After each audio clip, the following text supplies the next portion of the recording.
He's an active and well-known real estate investor. A large portion of his business empire and wealth is based in real estate investing. He's written books, held seminars, made videos, and coaches people on how to be successful real estate investors. Mentor me, Robert. One of the things that makes the Rich Dad Company different is most people think that savings is smart, but my rich dad told me years ago that savers are losers. Now, I know this goes against the grain of what most people tell you, save money, save money, save money. But the reason savers are losers began back in 1971. And in 1971, President Nixon took the U.S. off the gold standard and made the U.S. dollar the reserve currency of the world. One of the reasons we have so much economic volatility in our economies today, high gas prices, high food prices, stock market booms and busts, housing values going down, all can be attributed back to 1971. Plus, there are other changes.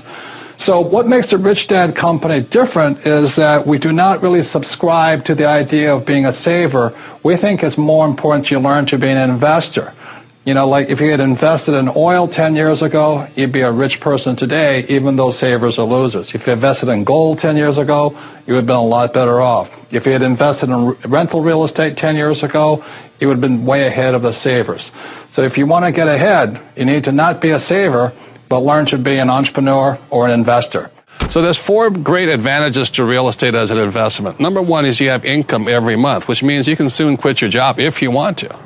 Number 2 is that you have tax advantages. There's so many tax advantages too. Number 3 is you have depreciation, right, which is another form of tax advantage. And number 4 is you have capital gains. So you have money coming in, government's giving all these bonuses. Right. You have all these gains that are somewhat tax-free, and on top of all that is the banker will lend you money for real estate. When I was just 9 years old, my rich dad began to teach me how to become a real estate investor. And the way he taught me was through that game most of us know about, the game called Monopoly. And he said, son, on this game board Monopoly is the formula for great wealth. And most of us know that formula. It's 4 greenhouses, 1 red hotel. 4 greenhouses, 1 red hotel.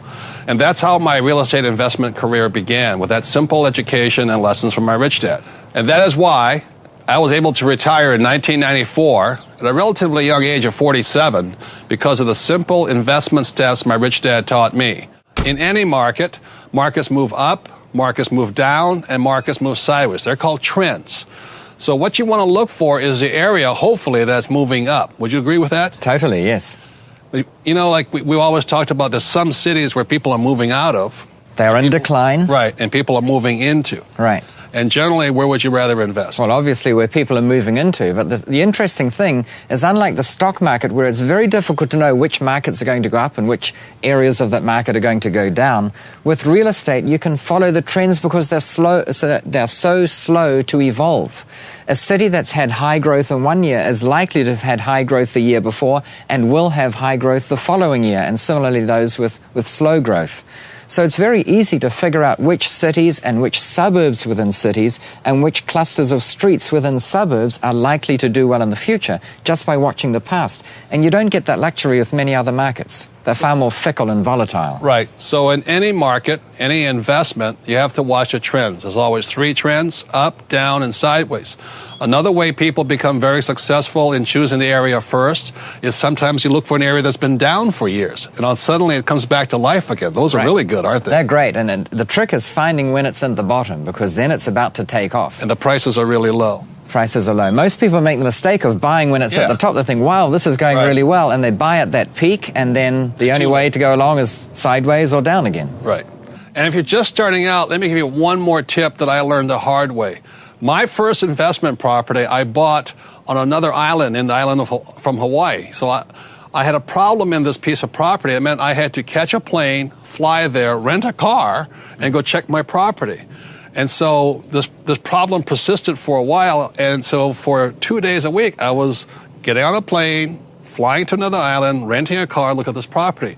So that added to the next thing. If you're going to find an area, make sure it's close to your house. And so I would recommend this, is find an area that's you can even walk to. In my book, I talk about how the first investment property that Kim and I bought together, I used to jog past this neighborhood. So if it's close enough to jog to, it's close enough. It's a great area. Or find an area that you can drive when you're, going back and forth to work. The reason is when you're first starting out, you're bound to make a few mistakes. So make sure the area is close by. It's another good choice. Well, I'll say it again. In 1973, I came back from Vietnam, and I was a pilot out there. And I took a real estate course. It was $385, 3 days long. And that was a lot of money back then. I was only making $500 a month, so $385 was all I had. And the instructor at the end of the program said to me, he said, or to the whole class of about 30 of us, he says, your education begins now that you leave the class. You didn't get educated while the class. So his assignment was that everybody, or 30 of us, we had to pair up in team, get up in teams, two or three at a team, and we had to look at 100 properties in 90 days. And he says, don't buy anything, just look at 100 properties, do your evaluation of each property, write a short blurb about it, why it's good, why it's bad. And he said, at the end of 90 days and 100 properties, then you make up your mind if you're going to buy something. He says, if you haven't found one property in 100 deals, you start again. You start again with another 100. And that's why most people are not rich, is they're not willing to go through that process of looking at 100 deals to find one deal. And there's sometimes, and you and I know, you look at a lot of frogs to find one princess. But when you find that one princess, everybody goes, oh, well, how do you get so lucky? Well, I looked at a lot of dirt dogs out there, Mm-hmm. And that's like anything in life. You don't marry the first man or woman you meet. Hopefully you kiss a couple of them, before you do. After you've identified the area that you want to invest in, hopefully one that's going up, at that point, you begin looking at properties, the actual sticks and bricks, as I call it. Now, Dolph, do you care if the property is ugly? Not only do I not care, I like it if the property is ugly. You like problems, right? Well, they're not problems to me, they're challenges. You see, if there are problems, they're perceived problems, then everyone else values that property very lowly. Right. But I know that for a very small expenditure, I can massively increase the value of that property. So I love challenges. Right. So that's why I say to people, fall in love with the area, but not necessarily the house. In fact, a lot of times I look for the best area with the ugliest house. Right.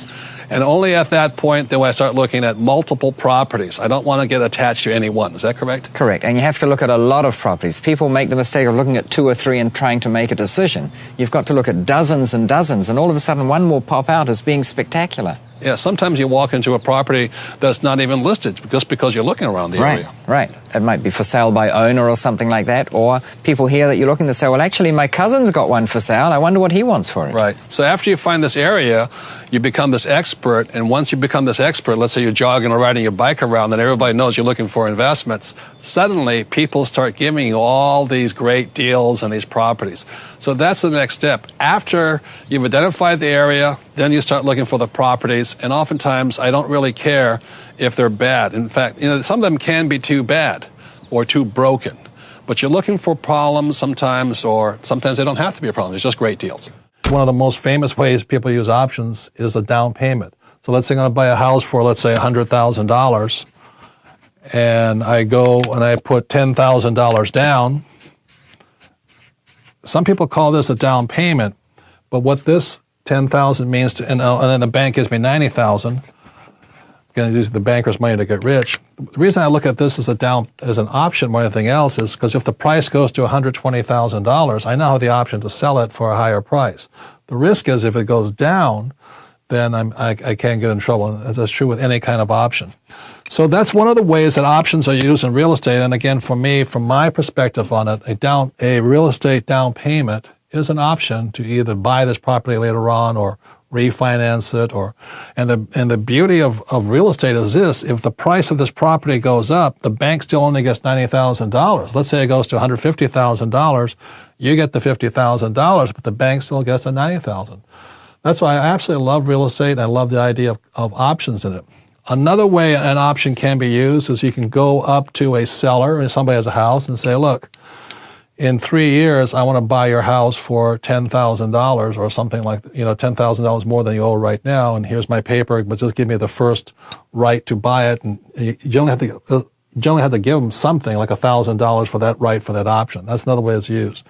Another way options are used in real estate, which I use quite often, is let's say I go up to a project and they say, we're going to break ground in 1 year on this condominium project, and you can buy a condominium right now before it's even built. So it's called a pre-construction purchase. It's also called buying off the plans. In other words, and I don't recommend this wholeheartedly, but off the plans means the building's not even built yet. But you go up to the developer because they have to sell so many of these projects. They have to sell so many units or get so many buyers committed to them. So let's say I give them $1,000 down. The price is $50,000 today.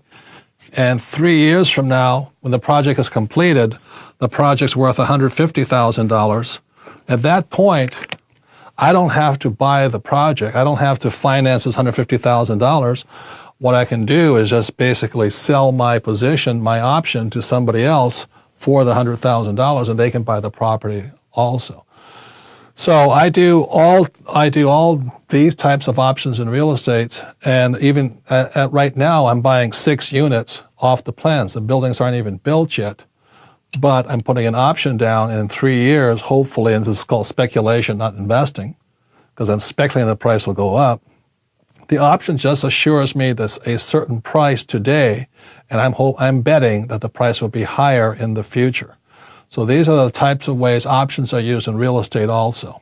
As an additional point, I'd like to add that when you're finding your area and identifying pieces of real estate, this is where your broker becomes very important. Not all brokers are equal. Not all brokers have the same intelligence.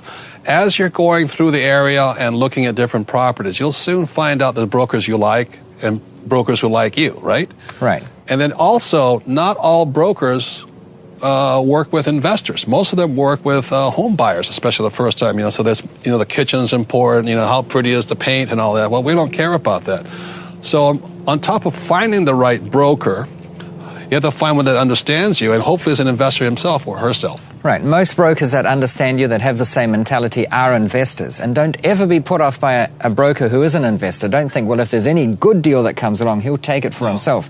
No broker can buy every deal that comes across his desk. Yeah. The advantage of a broker that does invest is he understands the mentality, he understands what we're after, that we don't care whether the deli on the corner is good or not. We just want a good deal. Yeah, investors think different than home buyers. Real estate agents focus on the house and not the market. So what I'm watching for, or listening for, hoping to hear is I have a real estate broker who is the same thing with me, is they're looking at the area first, the property second. Exactly. And when you find a good broker, pay them well. I meet so many people who will tip their waiter 20%, but try and stiff the broker 6% or whatever the commission is. That's tipping somebody who's costing you money rather than tipping somebody who can make you rich. I like to pay my brokers everything. I like making them rich because they're making me rich too. What I do, what real estate guys do, is opposite of what stock and currency guys do. Right. So I don't save money, I use debt. Right. And in 2007, when the U.S. market went down with the real estate market, my partners and I borrowed $500 million, not rand, dollars. Right. And we bought the best real estate possible. And it was wonderful. And then what happened in a few months ago, 2014, 2015, they also we were refinanced from 5% to 2.5%. Wow. So you imagine our debt service going down by 50%. So our cash flow went up. Now, when I talk to the average person, I don't care if they're a PhD in economics, they really don't understand what I'm saying to them. No. So how can you make money off of debt? Absolutely. And the reason is because that's what the rich really do, is they use debt and taxes to get rich. And the poor and middle class, debt and taxes makes them poor. How accessible really is real estate investing to the average Joe investor that wants to get away from the mainstream? It's always the same thing. is that real estate is the best investment of all. There's two reasons why real estate is the best investment, time-honored, but you got to be smart at it. The number one reason for real estate is debt. You know, who else is going to give you money to buy? You know, they don't give you money to start a business, so they don't give you money to invest in oil, but they give you money to buy real estate. So debt is the key. So as I cover in my book, Second Chance, debt makes the rich richer. And secondly, taxes make the rich richer. So when I buy real estate, it is the last investment where I can make millions of dollars and pay zero tax legally. So the irony of it is these guys who are investing in the stock market, they don't really have any advantages for debt. They have some little bit, and they have no real tax advantages. That's stupid. So I don't care what you say about good markets or bad markets, good real estate, bad real estate. Real estate is the last great investment. Number one for debt, number two for taxes. Thank you so much for watching. Continue to believe, and I'll see you soon.